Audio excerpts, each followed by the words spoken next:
আসসালামু আলাইকুম, কেমন আছেন সবাই? আশা করছি সবাই অনেক ভালো আছেন। এই পার্সেলটা আমি অর্ডার করছিলাম অনেক দিন আগে, ভিডিও করে রাখছিলাম কিন্তু ভিডিও ছাড়া হয়নি তখন। এখন হুট করে ফোন ঘাটাঘাটি করার সময় চোখে পড়লো, দেখে ভাবলাম যে না, এখন আপনাদের সঙ্গে শেয়ার করি। বর্তমানে কোনো ভিডিও করা হচ্ছে না, কারণ সামনে আমার পরীক্ষা এসএসসি। পার্সেলটা অনেক সুন্দরভাবে প্যাকেজিং করা ছিল, কোনো কিছুরই কোনো ক্ষয়ক্ষতি হয় নাই। কাগজগুলো দেখছিলাম আর অনেক শান্তি লাগছিল। এই প্রথমেই আমি এই ধরনের পেপার অর্ডার করছি অনলাইন থেকে।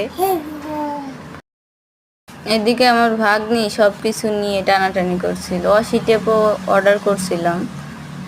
এরপর অর্ডার করছি একটা 18 কালারের মনমার্ট ব্র্যান্ডের কালার। অনেক সুন্দর ছিল কালারগুলো, দেখলেই মন ভরে যায়। সকল আর্টিস্টেরই একটা স্বপ্ন এই কালারগুলো।